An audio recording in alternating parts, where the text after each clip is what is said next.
Presiden Prabowo Subianto memecah Kementerian Hukum dan HAM atau Kemenkumham menjadi 4 kementerian, yakni Kementerian Hukum, Kementerian HAM, serta Kementerian Imigrasi dan Pemasyarakatan.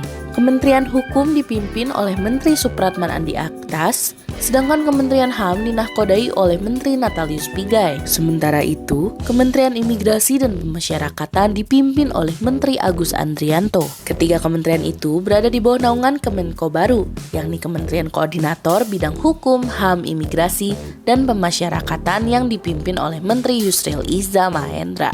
Setelah kementerian dipecah, para menterinya tetap berkantor di gedung yang sama, yakni Kompleks Perkantoran Kemenkumham. Lokasinya berada di Jalan HR Rasuna Said, Kuningan, Jakarta Selatan, tepatnya persis di dekat pintu masuk LRT Rasuna Said.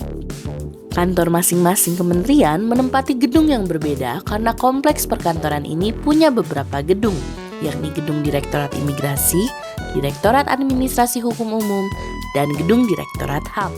Halo, saya Sena Olivia, video jurnalis Kompas.com. Saat ini saya sedang berada di depan kantor Kementerian Hukum dan HAM di Rasuna Said, Jakarta Selatan. Dan saya ingin mengajak sahabat Kompas.com untuk ikut melihat kantor dari Kementerian Hukum dan HAM. Nah, ini yang pertama, saya shoot dari luar karena memang biar terlihat lebih jelas ya, karena ini kantornya ada 3 bagian. Yang pertama ada kantor Direktorat Jenderal Imigrasi. Ya, lokasinya di sini, terletak di paling kanan. Jadi untuk mengurus pengimigrasian begitu. Dan saat ini dipimpin oleh Menteri Imigrasi dan Pemasyarakatan Agus Andrianto. Jadi di sini kantornya.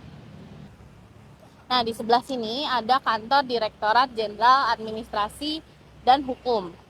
Atau biasa kami menyebutnya Direktorat Jenderal AHU begitu ya, Administrasi dan Hukum.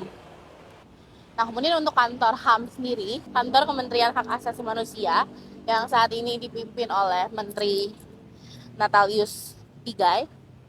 Nah, kantornya di sebelah sana, Ditjen HAM. Di sana ada Ditjen HAM. Di sini kantornya Bapak Natalius Pigai. Kira-kira pembagian kantor dan SDM-nya seperti apa ya? Yuk kita tanya Menteri Hukum Supratman Andi Aktas. Ya, sahabat Kompas.com, saat ini saya video jurnalis Kompas.com, Sena Olivia, sedang bersama Menteri Hukum, Pak Supratman Andi Aktas.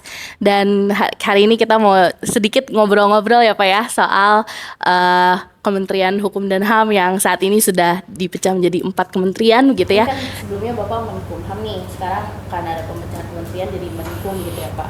Ruangan kantor ini berarti pindah Pak atau tetap sama?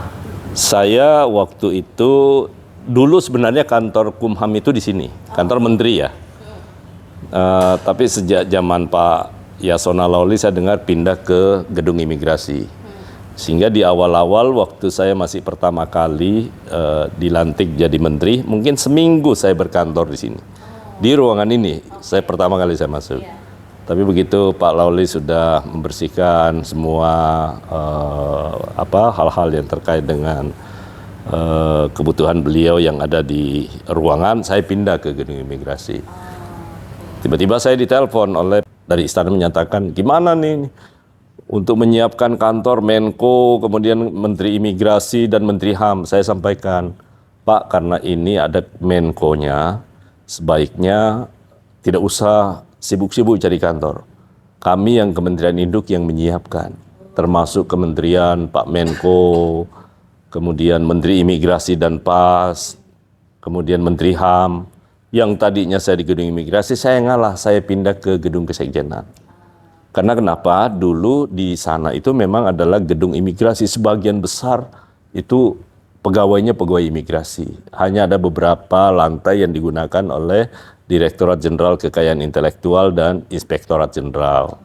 Sekarang kami borong semua ke Direktorat Jenderal AHU, kemudian ke sini, Irjennya ke sini, dan Kementerian HAM kita kasih gedung sendiri. Makanya paling kompak sebenarnya Kementerian Hukum dan HAM, walaupun dipecah menjadi 3 kementerian, kami tetap bekerja sama dengan baik. Berarti semuanya berkantor di sini ya? Ya, semua di sini.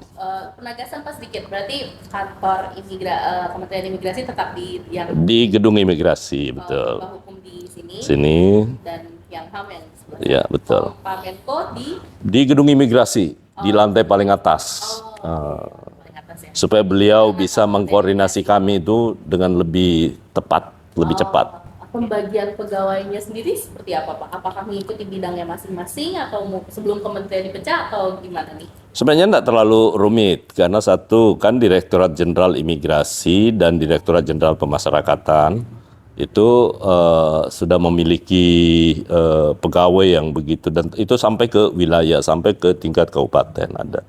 Sehingga semua unit-unit kerja yang melekat sampai ke bawah itu begitu mudah kita alihkan. Karena memang dari 6 direktorat jenderal, kan 3 yang bertahan, kemudian 3 yang lepas. Yang untuk Dirjen Imigrasi dan Pemasyarakatan bergabung di di Kementerian Imigrasi dan Pemasyarakatan, Direktorat Jenderal HAM itu bergabung ke Kementerian HAM. Jadi saat ini bahkan menurut saya proses transisi yang terjadi di 3 kementerian ini berjalan sangat mulus. Bahkan saya meminta kepada Sekretaris Jenderal untuk mempercepat supaya ini bisa menjadi contoh bahwa demi untuk bangsa dan negara sesuai dengan visi misi Presiden, ini harus dipercepat dan dipermudah. Saya bahkan berpikir bahwa semakin sedikit kewenangan yang kita miliki, itu semakin mudah kita menata sebuah organisasi. Itu yang paling penting tuh. Fokus. Targetnya kapan nih Pak? Target Bapak untuk dipercepat tuh kalau bisa secepatnya tuh kapan? Kita ada target jangka pendek, menengah, dan panjang.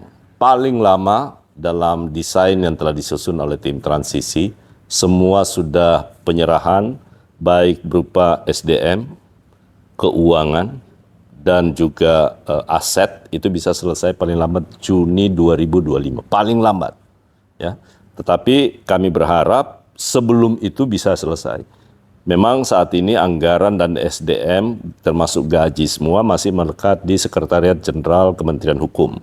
Tetapi kami berharap nanti di 2025 akan ada revisi anggaran yang harus disetujui oleh, karena Presiden kan di Undang-Undang APBN boleh merubah anggaran sesuai dengan apa yang harus disetujui oleh banggar kecil, dalam hal ini adalah komisi. Nah, kami berharap nanti di tahun 2025, sebelum tahun 2025, itu terkait dengan anggaran sudah bisa selesai, sehingga 2025 semua bisa berjalan di kementerian masing-masing. Lebih tertata. Lebih tertata.